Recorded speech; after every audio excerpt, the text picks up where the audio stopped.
I am a member of Denver Homeless Out Loud, but I am also a member of the Denver Catholic Worker community, a community that intentionally provides hospitality to people experiencing homelessness in Denver. Sister Anna had to leave. She was going to testify and she told me I better do a good job. So usually when I speak in front of people, I talk about housing. I go to colleges with Denver Homeless Out Loud and we talk about housing because that is one of the understudied or talked about issues within our education system, how we used to not have this mass crisis of homelessness on the levels we do today because people used to be able to afford housing. And right when we started demolishing public housing is when these ugly laws started popping their ugly heads back up, criminalizing homelessness, the one group of people that the state still sanctions discrimination against. How bigoted and how embarrassing.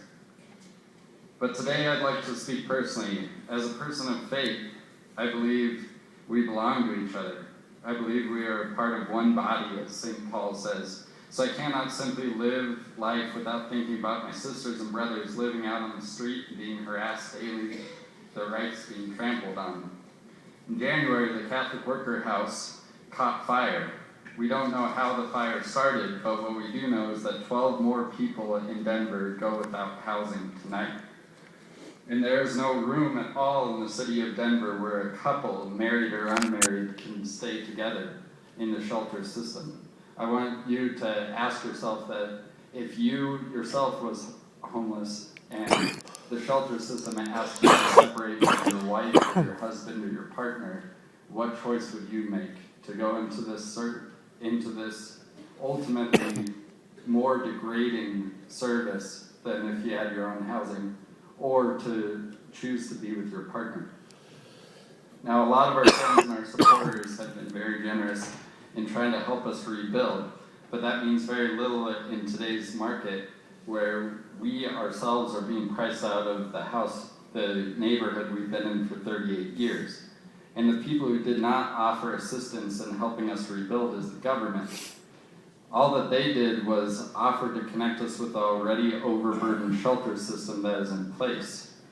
Yet meanwhile, all around us, we see the government invest millions into economic development by subsidizing new unaffordable housing along Welton Street and millions spent incarcerating homeless people. We know how to end homelessness with homes that people can afford. But in order to make that possible, we need a change in priorities. And that has to begin with the recognition of human dignity, the recognition of human rights. We will never tackle this issue if we think the answer is to call the police every time we see a homeless person. The trade-off for violating human rights in order to push people into services that don't even make sense to the people who they're being offered to is unfounded. Please vote yes, so we can find solutions together.